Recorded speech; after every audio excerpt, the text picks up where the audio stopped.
Hi, Oskir. Thank you for giving us your time today. I know you're a very busy person. Thanks for this opportunity to talk to you. This is one of my favorite places, Sandholt Bakery in Reykjavik, Iceland. And I just wanted to talk to you a little bit about your place. Can you tell us how Sandholt started? So the bakery it's a family business, so it started in 1920. 1920? Yeah. So Okay. now this year it will be 100-year-old. Wow. Okay. So I'm the fourth generation here. So is it your great-great-great-grandparents that started this bakery? Yeah, my great-great-grandfather and Okay. my great-great-grandfather, he was from Norway. Okay. And But- has it always been in this spot, in this house? Yeah, I think they were just, at that time they built the house, and it started across the street in the 1919 and 1920 when the house was built and everything. They started this house, Okay. so it's always been here. Okay. And when did you take over? And I came from my studies around 2000, Okay. and then probably slowly moved into it. So 2005 and 2010, where I started doing this project and renovating the store and kind of bringing it back into the old days. Okay. So you renovated this house. Yeah. Okay. And why did you decide to do that? This is the fifth store. Oh, so there's four other stores? No, this is the fifth store in the same house. Okay, so fifth renovation. Yes. Okay. So you need to do it, after years, and when things get tired, you kind of need to change and keep it developed. Okay. And did you study to be a baker, or Yeah, did you go to school? I was born in a mixing bowl. This means I started here when I was really young. Okay, so you were running around here when Yeah. your family. Okay, so was baking always a passion for you, or did you just For fall me, into was it? painting passion. So I was painting on cakes and painting on marzipan before the time of printers. Okay, so you So had my it in summer your job blood. was painting for Spiderman cakes, for example, for customers. Okay, and did you go to school to be a baker in Iceland? No, I went to Denmark. To Denmark, and So I'm not a baker actually. okay, what are you then? I only started to become a pastry chef, so I only studied cakes and chocolates. Okay, like a pâtissier. Yeah. Okay. So And- I was never going to become a baker. It just came afterwards, and then after doing a lot of studying in chocolates and obsessing about it for years, I got tired of how the quality of the bread was. So I kind of just did it myself. You started your own.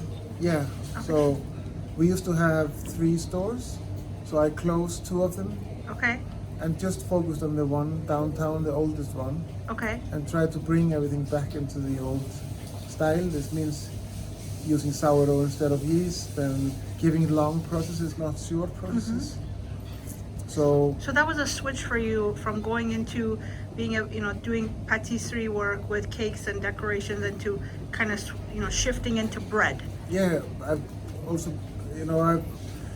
through the time I've seen a lot of fruits and a lot of things happening Yeah. everywhere. Yeah. So It's interesting you talked about the bread, because actually that's one of the things I notice about your place. Usually breads are heavy after you eat it. You kind of feel sung in your stomach, but I think it's just really honest, the bread. The fermentation is just no cheating, non-acidic. non-acidic. Okay. Keep the acid away, never let the sour go sour. Okay. It's kind of a good thing. Good rule to Yeah. follow. Yeah, I mean, because I notice, with your sandwiches, when we eat the bread, you don't feel, tired and heavy in your No. stomach. It's very light, yet very flavorful. Yeah. Just, I mean, amazing. It's also that now when sourdough bread becomes popular, everybody wants to make it. Yep, it's But- kind of back in now, but- the trend. But to do it really, really well, you need to live for it. You kind of just cannot just do it. So Yeah. bringing it into a big factory is totally another ball game. If Okay. you cannot get every person who works with it every day to love it, it's kind of difficult. Yeah, yeah. Because you cannot just put it into any hands. Right, you kind of have to really love Yeah. the process and And care the- about it. Yeah, and this is what kind of the environment that we have created here, that we have 3 kitchens, you know, 1 savory kitchen, 1 sweet and pastry kitchen, and 1 bakery kitchen. Okay. Is there a way you can give us a little tour? Yeah. Okay, I'll follow you. So. Okay. All right, let's Yeah. go. Today we are in the pastry section. Okay, it smells so good in here. I hope people could smell what I'm smelling. So, in the mornings, we start here at 6 o'clock in the morning until around 6 o'clock in the evening. Okay, those are the hours for the people who work here. Okay. And this section takes care of making all the fillings for the pastries and also for doing all the chocolates and the cakes and the ice creams and everything that is sweet. Okay. And what I have been doing since 2000 is Icelandic sweets are really sweet. Okay. So what we have tried to do is kind of balance it out. So Okay. they are less sweet. Less sugar. Less sugar, Okay. but still sweet, you know. Okay, I just have to do a quick shot here of this amazing. Could you tell us what these are? Oh, hi there. These are banana. We have this banana chocolate from Bolorana, so that's banana mousse, vanilla chantilly with caramel, and just white sponge underneath. Okay, that looks amazing. And is this like a lemon custard here? Yeah, it's lemon tart, Lemon bar. Okay. Lovely. It looks so good. and then we have brownies. Okay. Okay, that's like a meringue. Yes. Beautiful. Is that lavender on top? It's corn flour. What is it? Corn flour? Corn flour. Interesting. Okay, lovely. Okay, so back to us. You're here. Okay, so I'm gonna follow you. So this is right now we're in the one of the kitchens. Yeah, then you have the savory kitchen. Okay, this is a Which is savory this one? kitchen. Yeah. Look at these amazing ovens. Murano. Okay, beautiful. So, in the old days, the old oven used to stand here in this kitchen. So, Okay. but we had to remove it. I tried to work with it for 5-8 years, and it was wonderful because it was so old. Yeah. But it You was had not to- wonderful because I could not bake more than 50 good breads when the power was gone. You know? Yeah. So you had to kind of up the. Yeah. Okay. So everything's out here. Smells so good here, by the way. This is the bakery section. Okay. Wow. And what is this machine? So it's laminator. A laminator. Okay. Yeah. Interesting. Wow. So just for this one store, we laminate about 12 pieces of pastries every day. Oh wow. And do you sell? 12 to 20, depending on summer season is 20. Okay. And And then- do you sell your products? Is it only in Sandholt? Yes. You don't like mass produce anything. You don't send anything to grocery stores. No. So if people want good food and good bread, they gotta walk. Yeah, I've worked with every restaurant in town at some point. Okay. They bought No. bread from you. And I've developed pizza doughs from many other places. Okay. And usually they lose track. And Okay. let's say a restaurant wants to buy a bread, Yeah. they usually don't want to spend the money on it. So they're not willing to spend 1 krona extra. That's too bad. And the first thing they try to save is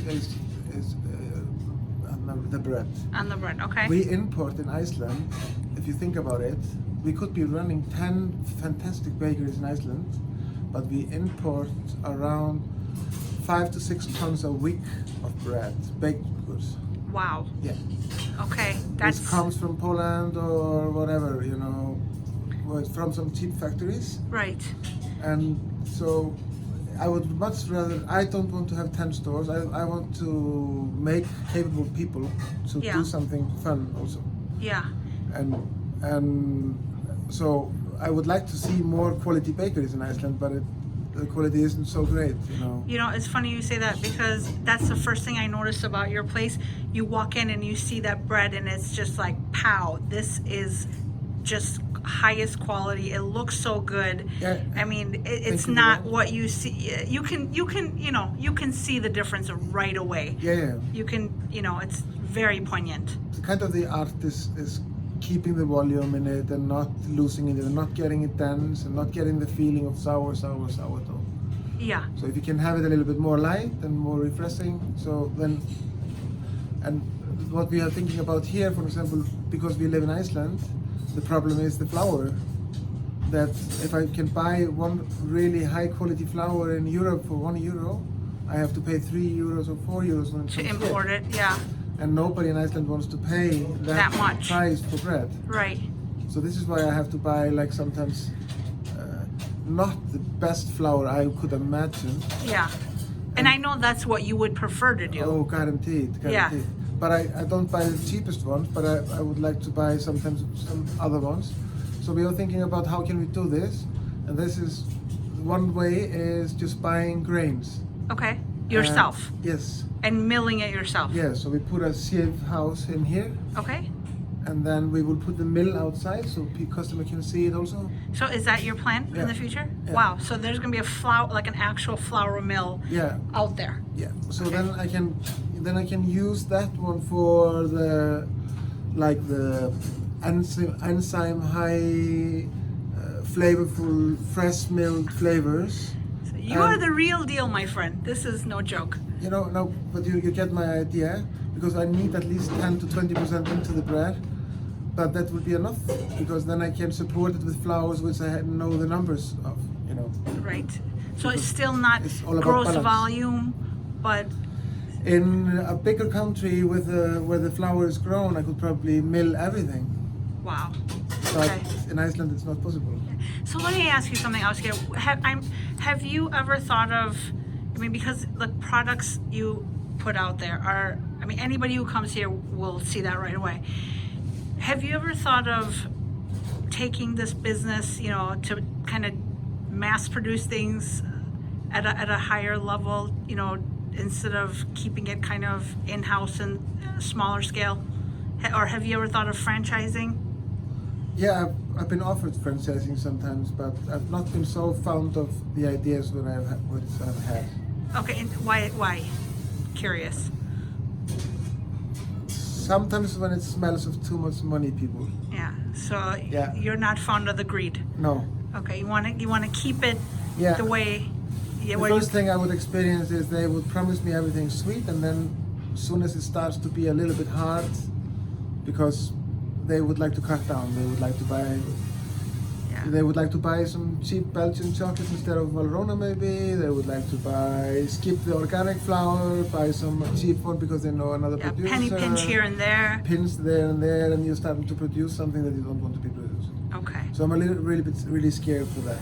Well, I'm so glad to hear that as a business owner, you know, because most people when they see the money and they think, okay, I can, you know, have deeper pockets, they say I yes only right use away. butter and cocoa butter because I prefer these textures and these flavors. I don't like margarine flavor. I don't like when I eat pastries and it sticks to my mouth, Yeah. because it is a higher melting point and it doesn't work. And even though I can save money, I don't think that's what I want to be doing. If I have to make this company, so I have to save in every corner, Yeah. then I should That's be not doing you. something else. Then I can go back to painting or something. Yeah. you know. Yeah. I love it. So glad that there's people in the world left with your mentality. Yeah. That is very honorable. But it's a shame, because I think also people who are educated here, I want them just to also understand this, you know, because Concept. the world is going in the opposite direction. Yeah, yeah. That's why I think this place is an absolute gem. So that's why you know, Yeah. when we're here, I literally come here every day. So I hope also the staff that comes from here, they will also maybe spread this from as little as it is. These places exist all over the world, Yeah, but they are in minimum. They are not, and in the end, the greed takes over. You know, and things change quickly. Yeah. Tell me about your employees. It seems like a lot of the people that come to work for you, they stay. You don't have a lot of turnover. Yeah, depending on, yeah. In the store, there's not a future job for anyone to serve people forever. Yeah, well, yeah. But that- yeah, the base I have, and also most of my students, Okay. they have either stayed or I've tried to find some better places for them, or tried, you know, depending on their own interest in a way. Okay. So, for example, we started a few years ago making our own beer. Your own beer. Yeah. Okay. Wow. With the great And Icelandic one of water. my first or second students, Okay. when the beer price was really high in Iceland, we were thinking about it a lot, and then we started doing it.